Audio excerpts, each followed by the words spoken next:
All right, everyone. Welcome once again to the Faces of Business.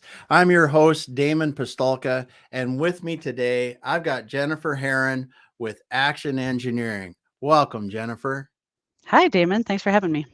I'm so glad we could get you here. It's been a while. It's been a long time coming because I'm really intrigued by your business now and your background as we talk about uncovering opportunities with the model based enterprise or model based manufacturing, because I think this is something that a lot of people are really considering now, that it used to be relegated to much larger companies, or really haven't considered as how, if they adopted the model based approach throughout the organization, how it can really streamline their business. Right. Yeah. Yes. And it can. Awesome. Awesome. So let's hear a little bit about your background, Jennifer, because I think I always like to do that, and you got some cool junk in your, not junk, but cool work Cool experience. work And experience. yeah. Yeah. Yeah. Well, we were just chatting before this, and I went to Washington University in St. Louis, and that's where my bachelor's degree in mechanical engineering is from. Um, I also have a little bit of a separate side of me, which is a performer side. I grew up dancing, ballet, and then did jazz and modern in high school, and also did some musical theater stuff in high school. And then when I got to college, one of the reasons I chose WashU was that I could do some little bit of theater. And I also learned to do rhythm tap dance, which is my absolute favorite still. Um, and I still do it. Wow. And so I'm a little bit unique from that aspect, but it was fun to be able to combine and mash up theater stuff with engineering. And I think I even talked to my dean of engineering into not doing some English classes because I could do dance as my electives instead. So There you go. I'm a little clever that way. Yeah. Oh, that's Yeah. awesome. That's awesome. Yeah, and then what I ended up doing is kind of my work jobs while I was at WashU. I started working with a professor who was working on being principal investigator for some Mars missions, and this is back in the '90s, so it's early on in the days before we have the big rover that we just put there now, and so I ended up as my first job working at Lockheed Martin here in Denver, Colorado. And I did several discovery missions, spacecraft related. So there's space stuff behind me. And Yeah. yeah, and then I also did unmanned ground robotic design, also, where we were putting together robots, where we basically took an ATV and took it apart and automated it, and so it could drive itself. So, Hmm. yeah, Wow. That's crazy, because I mean, when you think about the critical nature of anything in space, it just basically can't fail, or if it right. does, there has to be something that just takes over, a backup That's right. system of some sort. Redundancy. Yeah. Yeah, because it's not a good result if something fails. That's There's for sure. nobody there to fix it. Yeah. Yeah. Yes. So the kind of stuff that you were working on, is it mainly unmanned kind of that stuff, or Yep. was it? Okay. Yeah, unmanned, and I did have a stint with both Orion, which was a capsule kind of modeled off of the old Apollo Mm-hmm. system. And then also I worked on Dream Chaser, which is a lifting body for people as well. So the manned activities are uh, obviously more serious from a criticality standpoint than the unmanned. The unmanned, we were able to work redundancy in, and if eventually if it failed, kill anybody. Yeah. So Yeah. yeah, so a little bit less critical than the manned missions, but obviously we still do it today. So Yeah. So yep, what I was thinking about, designing space equipment. yeah. What was something that you go, I never thought about Hmm. this? About something that I designed. Yeah, you just like, I would have never thought that I had to consider that. Yeah, that's a good point. Uh, Probably the cleanliness of things. So, very early in my career, I ended up working on the Stardust mission and the Genesis mission. Both of them had a substance in it called aerogel. And aerogel is this kind of like baked out silicon something something.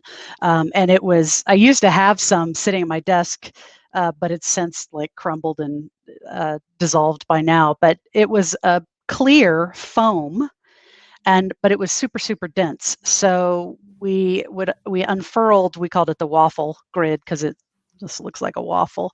We Yeah. unfurled that and stuck it in the tail of a comet, and then we collected the space dust, and then we brought it back in to the capsule, sealed it all up, and then deposited it back in the desert for pickup and analysis. So I think what was most interesting there is, as the rookie engineer on that was, okay, we have to seal that system up, move it around the country so that we can get aerogel populated. Had to have nitrogen purge and things like that. So we had to keep it really, really clean to leave Earth so that we weren't putting contaminants out into space and then saying, oh, yeah, look, well, we got, you know, Yeah. did you know there are bees in space or whatever, Yeah. right? There you I go. was just Yeah. thinking you can't have little bees like in your Yeah. aerogel. So probably the cleanliness factor uh, was most interesting, and there were some complex problems to solve in that aspect. Yeah. Yeah. No doubt. And I mean, when you see the pictures of it, like when they're doing a telescope, it's crazy. Yeah, The clean room environments they have to do. But that makes sense if you're going to collect samples from space. You right. don't want to contaminate, like you said, with a bee or a fly or specks of dust or It's whatever. really specks of dust, right? Yeah. Yeah. The Yeah. bee's going to be pretty obvious. Yeah. Yeah. They'd see that. I think we So, should take that out. yeah. So when you were doing that before we got on, you were talking about, you were obviously helping people with model based enterprise work and helping people do that. You started designing in solid models from the beginning. Yeah, from the get-go. Yeah. Yeah, I know people complain now, oh, you know that college kids don't learn how to draft. And I said, I didn't learn how to draft. And this is my 25th Yeah. anniversary of graduating from, with my bachelor's degree. So, okay. Yeah. So, we always made a model, and then that model gets projected onto the drawing, and then you'd add your dimensions. And um, what we advocate now is that instead of that step of creating that 2D static drawing, leave it in the model, add your geometric tolerances with the solid datum reference frame, your geometric tolerances to define the engineering requirements so that it all fits together when you get it back. But then that conveys the information to the manufacturer, that allows them the flexibility they need to make the part however they're going to make it. One of Yeah. the things we get is, oh, we can't use geometric tolerancing because it's too expensive to build. Well, I can put a big profile tolerance on that stuff and say build this within, a tenth of an inch. That's pretty big. It's a lot of flexibility Yeah. in your part. So that's what we're doing, is defining the mathematics of the tolerances in the 3D data set so you can view it and see it. And then also other machines can read that information and interpret it. Yeah. Wow. That's amazing. That's amazing. Cause I lived in the old world where you took the 3D model if you had it, Yeah. and Yep. then you make that, and you get the 2D, and that's how you do the actual measurements and everything else, because you're either on the model itself measuring features and Right. writing a number down Right. basically, and doing it, or creating the drawings from the model. But you're saying that the dimensional data actually resides in the model itself, and there's no You need got to it. create the drawings. That's right. You got it. Yeah. And Ah, then, if you scan it with a scanner, or if you use a CMM tool, or whatever your methods are for inspection, um, then you could just compare those two pieces of digital data together. And then there's great software tools that allow you to visualize how they're out of spec. And if you're an automotive supplier, for instance, um, you're building hundreds and hundreds and hundreds of parts, and probably more. And so you can see how your machine tools are operating, that OEE, the operational equipment Yeah. effectiveness, and make sure you're hitting the mark every time. So there's a lot. There's a lot of opportunity once you digitize the data solidly with mathematics that it has machine readable information Yeah.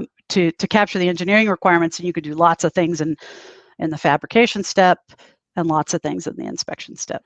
So backing up to when you were starting and working on the space systems, were they Yeah. already doing this kind of stuff then in that realm, or was it really going to the drawings like you're talking? Yeah, you know what, Damon? It's really funny you say that, because just today, I grew up here, and I grew up with my job, here in Yeah. Colorado, and Yeah. I've been in Colorado for, I guess this is going on my 26th year, and I said, we used to go to machine shops locally here all the time because we built funky, weird parts, and we built one or two of them. So I did a lot of research and development work also. So we were always kind of able to talk to the machinists directly, which is a great way to grow up as a designer. And pretty much 100% of the time, I gave them a model to start with. For the most part. And then, I still, at that time, there were no annotations where you could add, the tolerances and things like that. So I'd still have to provide a drawing, but we were always seeding it right off of a model. Yeah. And then I even had a machinist teach me how to take that model out of a DXF file and then CNC directly from it. So in fact, that it's a little mercury capsule back there. Mm-hmm. I designed that and then popped the DXF file into the CNC machine and then machined out the Lexan. I don't know how long ago, probably 21 years ago. So yeah, we've been Nice. doing this for a while. Nice. Nice. But the software tools, the CAD software tools are way better, Yeah. more, easier to use. They're more robust. They really are creating a lot of digital connections that give us traceability through that whole cycle so that we can start eliminating manual data reentry steps. Yeah. Well, that's what I think is so amazing. And because, honestly, I haven't been in a technical role in a manufacturing. It's been 15 plus years. And, in that time frame, I knew how to use the, whatever it was, the salt. I can't even remember what the name of it was. The one that CATIA. Boeing and the CATIA. Yeah. I knew how to use CATIA enough to be Yeah. dangerous. Right. And, There you and go. I could pull up the model and measure stuff off. That's about all I could do. Yeah. Yeah. And, and now the systems that you see, even from then until now, are so much easier, and the integration between systems is so much better. I mean, and at that It time is. you couldn't really go, you could, but it was not just a boom, boom to go from there into my CMM or my measurement system, whatever I'm doing, Right. and then just Right. measure right off the model. That was just Right. like almost unheard of. Right. And, and we were building stuff for the F-22s. And Yeah. so, it was all model based. Sure. Everything was model based on it, but it was clunky. Yeah, I think clunky is a good way to say it, and I appreciate that you bring it up.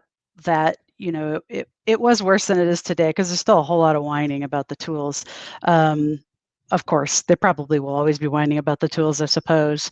But it is definitely, there's been a lot that's happened in the last 15 years to evolve the technology. There's just a lot of players in the space that are working really hard to bring the value of digital data and keep it all traceable and hopefully make it less clunky. I'm all for less clunky. That should definitely be the Well, end yeah, game. because looking at it from a business perspective, Yeah. when you get everything working together, and it's not like I've got to convert this into that, and then there's Mm-hmm. some, and you really get it so it's integrated, it's got to be a really pretty incredible to see a system like that working together Yeah. in a manufacturing system, in a manufacturing setting.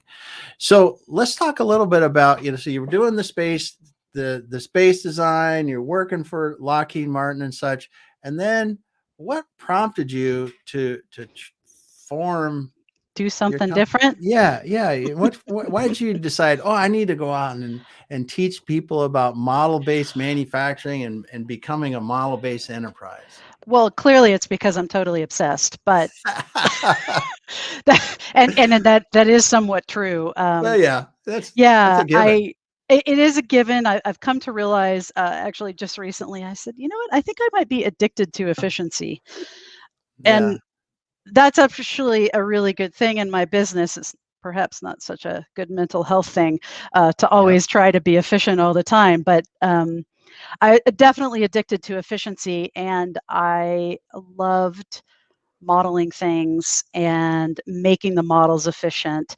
And on top of that, I had a couple of different jobs in different places, and we changed CAD tools. So, I mean, I started out life at the very, very beginning using UG, Unigraphics. Yep. Then I learned Ideas Master Series. Then I learned what was Pro Engineers, now Creo, PTC. Uh, then I learned SolidWorks. I'm trying to get this all in the right chronological order. And then I learned NX. So all the tools really are exactly the same. They just have a couple different button clicks, and they have a couple different variations in, what they can support and what their quirks are. Yeah. We know a lot of their quirks. So from kind of all those experiences, I just found patterns in the way I was working in every single CAD system.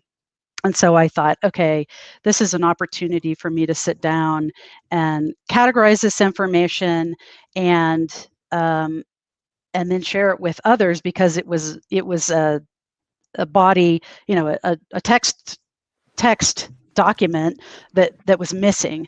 Yeah. I really do believe in standards and standard working procedures, and um, again, sort of my efficiency addiction. Yeah. And so I was always trying to build instructions and tell other people how to do it. So um, then that's when I sat down and wrote my Reuse Your CAD book. Yep. And that first edition was published in 2013. And then this year we published a second edition that includes some, not all, of the of the learning that I had in the last 7 years. So Yeah. yeah. Yeah. So let's talk a little bit about your book. You wrote the Okay. book. So Why? what it's a yeah, why? What's the book help people figure out? Well, yeah. So again, totally obsessed, and I could see patterns, and I could see instructions that if people would model things in a certain way, then we would be able to consume it or reuse it, or if you got hit by a bus, another designer would be able to pick it up Mm-hmm. and use it, because it was built in a standardized kind of sensical way. So the first release of the book really focused on CAD modeling, large assembly modeling, how to create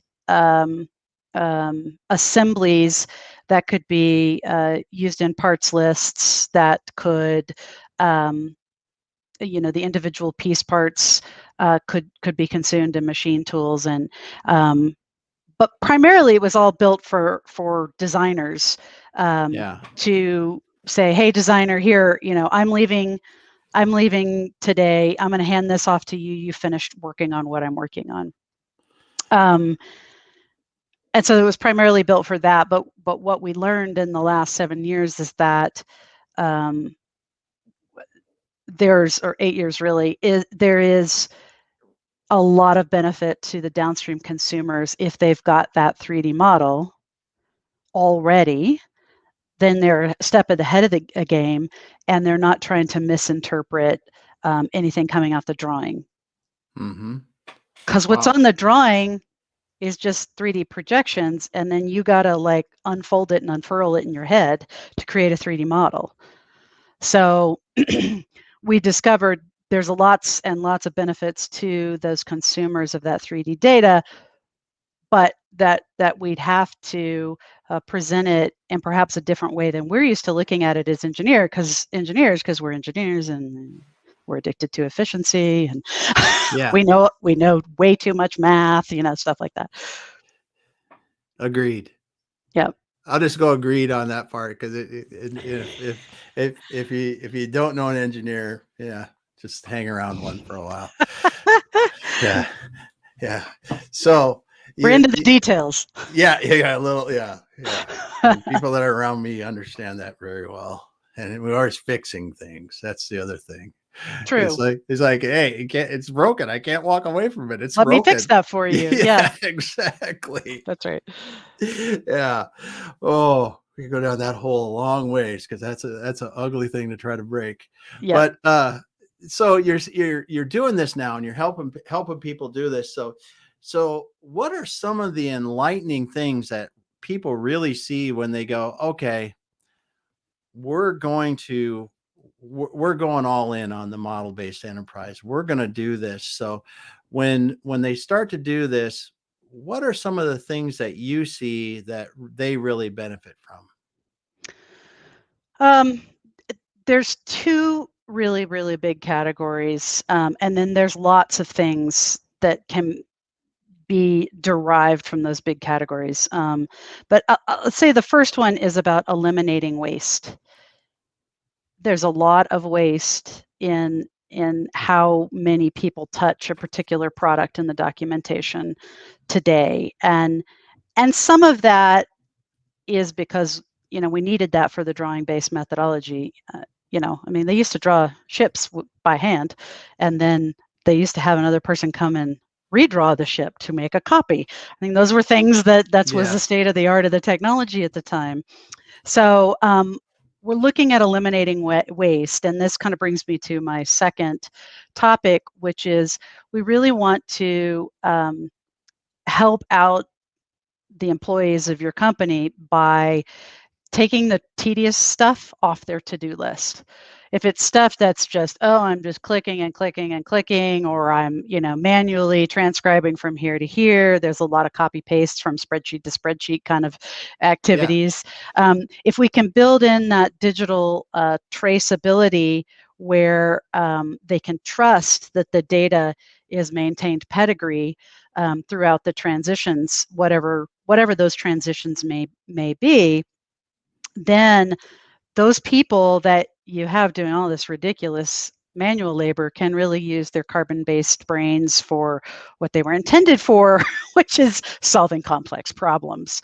Yeah. So that in and of itself, there's about 25 different capabilities that we've come up with in the model-based space that help to persist accurate, trusted data from design through fabrication, through inspection, and then oftentimes there's a supplier loop, right? Mm-hmm. You have a big supply chain of data and information exchange. And what we want to do is create feedback loops through all those four kind of typically siloed areas within the manufacturing space. And if we start creating feedback loops, then we start to be able to improve our product in a much better way.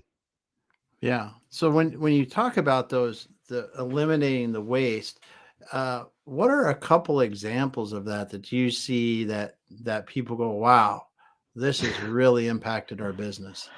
Yeah, this is several years ago now, but we ran a basic pilot with an engineering organization that handed their data off to a supplier.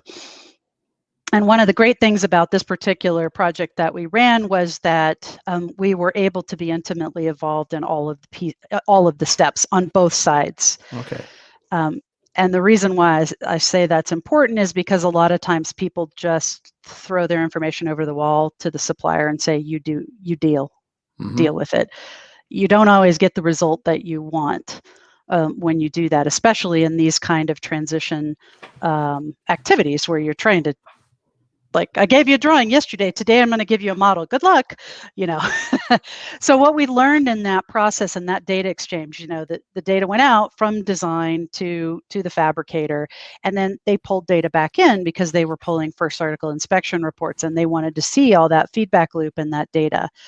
And so there was, like, you know, digital models on one side where they engineered, and then on the supplier side, they often took that model kind of like as a step file or something like that, and then they started playing around with the model and building tooling. Sometimes they built in-process models and things like that. So looking at kind of that workflow and diagramming it up, we found as many as 20 manual data reentry of data through that process. Wow. That's 20 Yeah. people, 20 brains manually reentering data. And one of the common pain points with where people live today, even if they're using a model like a step model, is their step model geometry doesn't actually match the drawing. And now everybody's in a pickle. Both the Yeah. engineering side and the supplier side all in a pickle. So we took that manual data exchange and reduced it. And in the geometry case, in the case of where we're just representing the geometry of the product itself. Yeah. And actually, I've got a visual aid for those who are. So if I take the geometry of this product itself, and I transfer it from the engineer to the supplier, and I run a verification and a validation report, you'll hear them called, and you say, oh, you gave this part to me, or you designed this part in NX. I translated it, and now I have it in SolidWorks. I'm going to run a comparison report to compare NX and SolidWorks and make sure that my geometry that I get is still good geometry, and that it matches the source. And that's a really important thing. At a base level, is just to verify that geometry. And then what we've completely done is eliminated any manual data reentry error that could occur in that cycle. Yeah. And that's one piece. It's one piece of information that sits on your drawing today. There's geometry, and that's this. They're the annotations, the dimensions, the tolerances, the notes, the flag callouts, the material identification. They're attributes that's often information like the part number, the description of the part, you know, bracket number 3. That's my favorite name. Jennifer's bracket number 3. And so we have all that information on the drawing today, and we pull that good stuff that we have on the drawing, we pull that back into the model and represent it digitally, and then that information gets used and reused across that supply chain chasm, which often it is a chasm. Yeah. So. Well, because a lot of that stuff in the past was not included with the model. It was only on the drawings. It was only on the drawings, right? Or in some other communicated some other right. way. Right. So you're saying that yeah, I can see where that's quite an advantage if that's all included with the model itself, because it is, as you said, there's one source for the truth. There's one source for the truth. Now, I'll give you a little tip. Don't think that's all coming in one file. Okay. It may be multiple files aggregated together. And if you want it in a single file, then you're not paying attention to the future. Look at big data. This is an aggregation of data that we're layering on in different ways. And the key is to keep it all connected together. So you may or may not be able to get that all in a single file that you send. So that's something that it's just a tip. Yeah. No, but it's a good valid point, is because you're really talking about managing data, not necessarily managing files. That's right. And data is a model. Data are specifications, and you said it's call outs, it's dimensions, it's whatever it is. And whether they are in the data file itself or not really is inconsequential, as long as you know what the data set is. That's and right. It comes and is connected together. And if I design it like this, and the next step in the process can use it like that and keep the data together, and the Right. next step in the process can keep the data together. I Yep. think that to me would be one of the more important things that you'd want to try to do. That's right. That's right. And the hard transition for people is to transition from, that piece of paper. It's really Yeah. handy because it keeps everything kind of in a box. Yeah. Keeps all your data in a box, but it's also very limiting, right? We can't link to other data that we might want to also see. Hmm. We just in the last 2 weeks ran some user feedback studies on a piece of data, and one of the biggest pieces of feedback was, "Oh, I want to link. I want to link to all the other pieces of data." And we had published out a single file to view, which is this is a thing. It's like a 3D PDF. You can Hmm. view a single file, but it's not integrated into all the rest of the data Hmm. because we took it out of its product lifecycle management system or its data, cloud, if you will, of information. So keeping the connectivity of the data is really important. And I mean, there's a whole bunch of technology around that. So Yeah. Yeah. So this is it's amazing to me. My brain is just rolling here, right? Because there's a billion different directions we could go with this. yep. But as you look at this, what are the exciting things that you see that you go, wow, if we fix this challenge, we are really gonna change the game with the model based enterprise. Yeah. Well, I'll kind of keep focusing in on the quality loop because I have a lot of quality friends that are in digital metrology. I'm a board member on the Digital Metrology Standards Consortium, and they have definitely educated me in the impacts of how quality professionals have to the amount of time they're spending evaluating a drawing so that they can prepare a quality plan that accurately inspects parts to ensure that they're going to meet their form, fit, and function requirements. Um, so, working on a webinar that we're going to deliver next Tuesday, and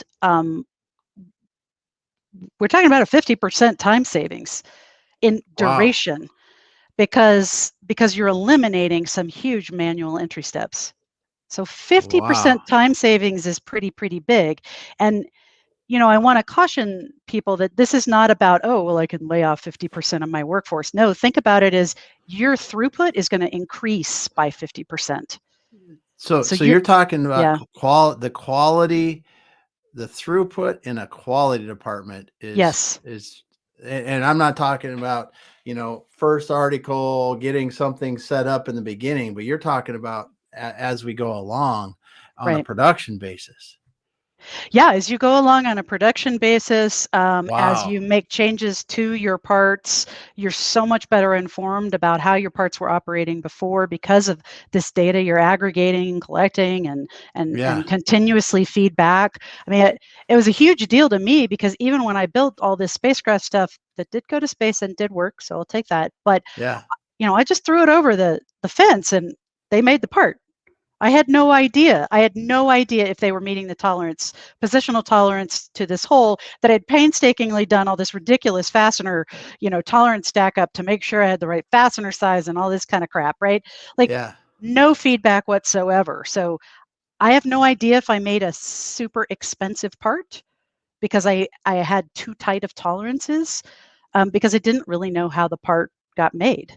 Yeah. And so that feedback loop to me from the inspector is just it's mind blowing. I mean, I remember going, "Huh, what do you mean? What do you mean you didn't make that within 20 thousandths? That's the only way it'll go together."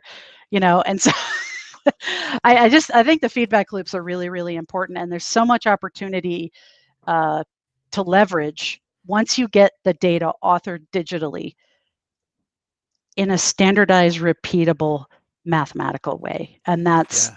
it's harder than it seems to do that. And had that back to, why did I write the book? Well, that's why I wrote the book. And then I, added some more learning on it Well, and that we yeah, released this year.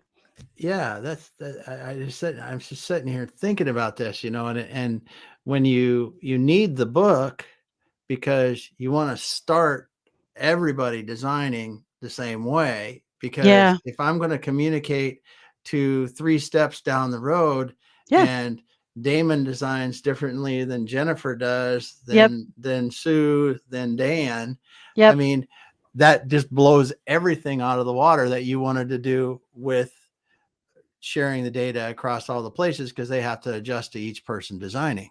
Hmm. Yep. Well, if you have bad data, you're Yeah, going to get bad results. So, yeah, so yeah, you got to author good data. yeah. You Yeah. gotta author good data. I'm gonna write that down. That's my Texas grammar coming out. There you go.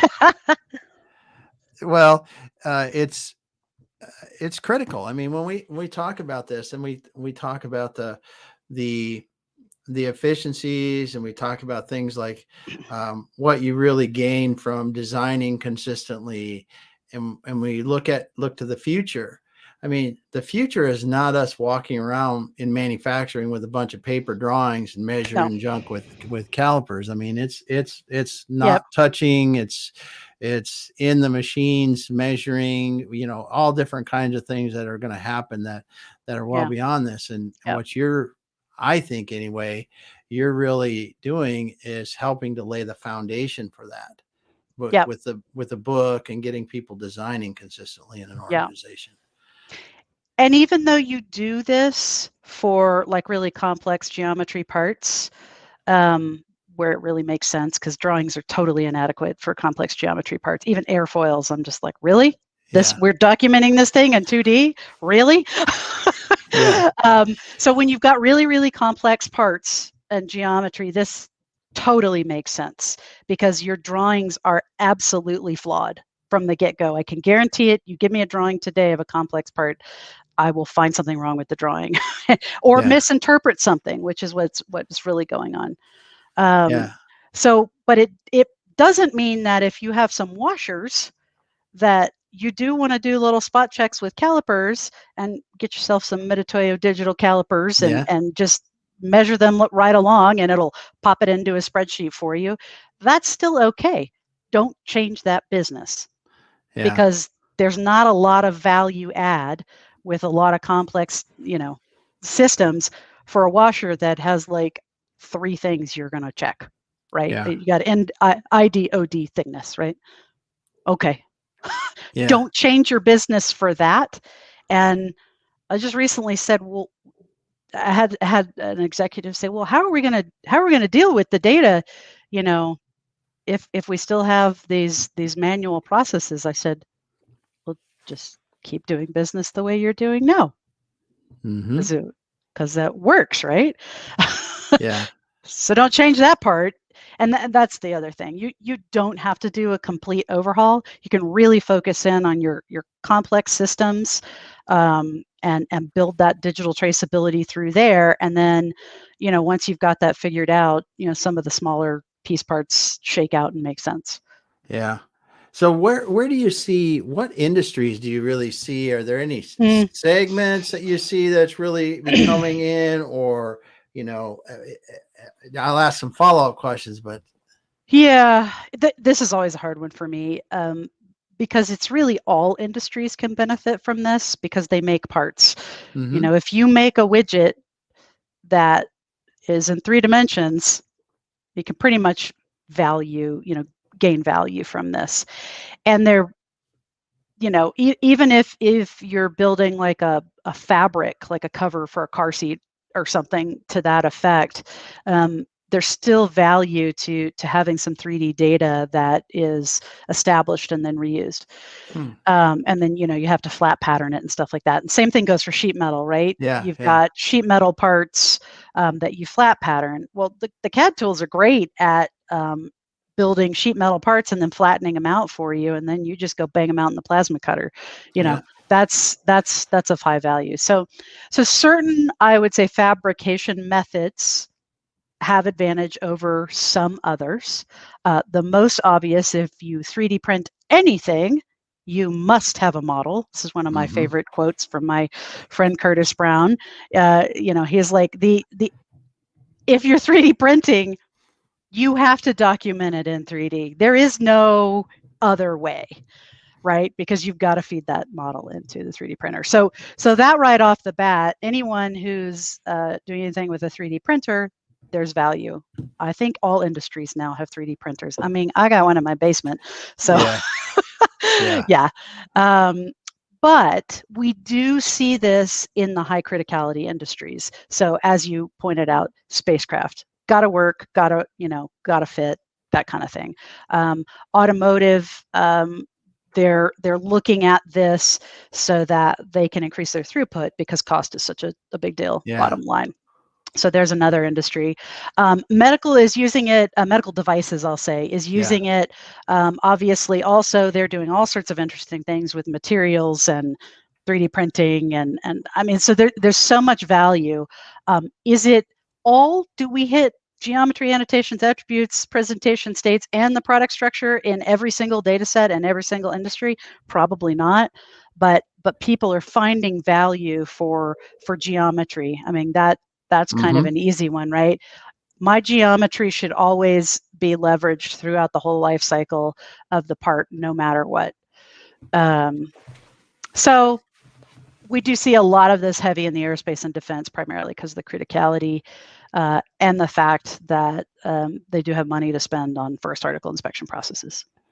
Yeah, and when you have very high dollar components that you're looking at, and the investment in some of it, especially if you're trying to cast something, then do some more processes, and a lot of times you get a lot of processes after that. So you take a pretty expensive alloy, you cast it, and then you have an more expensive piece of alloy that then gets machined and then gets multiple processes after it, and more fabrication and whatever else, and you can have one component that's hundreds of thousands of dollars, and you definitely, that first article and the at each point you're in process kind of stuff too is critical. Right. Wow. Absolutely. Yeah. It's just so interesting that to listen to you talk about this, because the uses are mind-boggling. Well, I don't even know what they all are yet, right? Yeah. Right.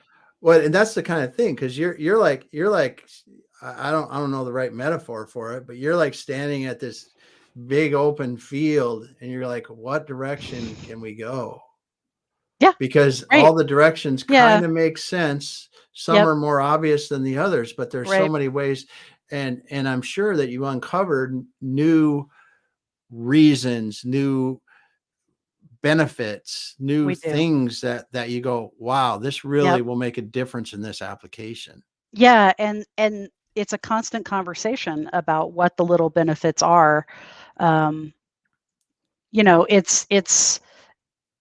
is, there's a lot of opportunity out there. And my job is to help people get their data digital, machine readable, without limiting, so that sort of that future opportunity that we don't know about. So I do have a crystal ball here. So I use this occasionally because sometimes I don't know. Yeah. There you go. I need one of those. One of those. If people ask me stuff, I'll just look at my crystal ball. There you go. That's awesome. I'll send you a link. That's awesome. Yeah. You're so great, Jennifer. Well, let's just talk a little bit about how you're typically helping companies, and a little more specific about when Action Engineering goes in and you're helping these companies. What are you typically doing with them? Well, our goal is to get people to create and then use and then reuse and automate their 3D CAD data. And we're specifically doing that in that design, fabrication, inspection space. So from engineering, to supplier, for original designer to supplier, in many cases. But we're trying to do that in a way where we are trusting the data as it moves from left to right in its life cycle. And so some of the things we do are at the very beginning, we just help them kick off and Hmm. build an executive pitch. Like, what is this? What are the benefits around this? And we have social scientists and organizational change management people that come in and work with companies to help them see what the benefits are for their company. And then we marry that with our technical expertise around the CAD systems and what it means to author model-based definition data. So we oftentimes build a proof of concept for them. So we Yeah. go, okay, give me your drawings. And we get a drawing and we convert that into model-based definition, and then we show them the kinds of things you can do with it. So, because that's kind of the hard part. If you get into this space, you're going to spend about 2 years dorking around with learning the technology and stuff like that, and we think you should be able to do that faster. Yeah. So we like to bring our expertise, we kind of kickstart that for you, and then we move you into, okay, now let's be very specific about your downstream activities. We want those consumers to adopt what you're going to author. So let's make sure we understand who's taking the next step after it leaves engineering, because engineers are easy. I mean, we can convince them of this all day long because, you know, they Yeah. can already sort of see the future, based on their training that they've had. So, but if you take it on into a shop floor, there's a little bit more hesitancy around this 3D data and what does it mean. Yeah. So we call that our consumer adoption strategy. Then we do a kickoff workshop and build a team, and then we're there kind of like coaches, like track coaches, just to make Yeah. sure you're up in your sprint game or up in your Yeah. long haul runs, and there to keep you on track with figuring out pilots and stuff like that. Well, it is because now I'm sitting here thinking about it as you're talking about it. We're talking about a change that affects the heart of a lot of operations. Yeah, it is. Especially in It manufacturing, is. when you You're talk right. about component data, whether it's drawings, Right. whether it's, scratch it on a yellow pad, that data around the components and the assemblies Yeah. and everything that they build is Yeah. the heart of there. So you're really teaching them how to change their thinking, their practices Yep. around that. And it does take not just laying it out, like you said, in the first phase, but then Yeah. you have to show them and Yep. then probably prove that it works through the process for them, Absolutely. help them do that. That's right. Uh, and then in the end, it is, as you said, coaching and helping over the long term to ensure that it doesn't just go back to, oh, well, it's not working so great here, so we're going to go back to this. Yep. And pretty soon the workarounds are as big as as the system was before you started. If you don't really get the habits ingrained to go, this is Absolutely. how it needs to be Yeah. done. If we need to change, it has to stay along these kind of lines so that we can use the data all the way through. Right. Wow. Yeah. I have learned a ton. Oh, good. I'm glad. I tell you what, I hope that if people listening are as engulfed in this, because this is, coming from a business, as I said, we had to use model-based design information to program, to do other things, but we really didn't use this. There's so many pieces of paper that were Yeah. associated with that. It was like, Yeah. I can't. And like I said, you had to get enough dangerous to pull that paper kind of information off the models because you couldn't really just use the models. Right. And I think this allows us an opportunity to simplify some of that complexity that has kind of blossomed out of a drawing-based culture. Yeah. And that's a little tricky to kind of put that back in the box, if you will. Yeah. But sometimes with all that drawing-based processes that we had to establish, because the technology was where it was at, we're not really sure why we're doing all that stuff. So we end up doing a lot of current process mapping and then future process mapping Yeah. so that you can see the difference and see where the simplification can occur. Yeah. Yeah. Wow, it's so cool. It's so cool. It's not boring. No, no, it's not. Constant It's challenges all the yeah, time, both people yeah, and technology. So yeah, and it's it it's a is the kind of fun thing that problem to solve. yeah, yeah, no doubt, no Yeah. doubt. Yep. Well, Jennifer, thanks so much for being here today. I just appreciate that you were able to stop by and share this with us. And if people want to get a hold of you, go to what's the best way? Go to the Action Engineering website, reach out to you on LinkedIn. What are some of the places that LinkedIn is a great place to find me. I'm Jennifer Herron, Herron, Golden, Colorado. Probably is what it comes up as. yeah, And it's action-engineering.com. And there's a contact us form, and you can get a hold of us there. awesome. Awesome. Well, thanks so much for being here today, Jennifer. And Thank thanks you. everyone for listening Appreciate your again. questions. Oh, again, it was just a pleasure. It was a pleasure. I feel so fortunate that we were able to do this. So I don't even know what I was going to say other than thank you. You're welcome. We will be back again on Thursday with another show with some more interesting people talking about business and manufacturing and not. I don't know. They're gonna a lot to live up to after the model based enterprise discussion today because Yeah. it's really intriguing to me and I love the subject. So thanks so much for sharing today. You're welcome. And we will be back again. Thanks everyone for joining us.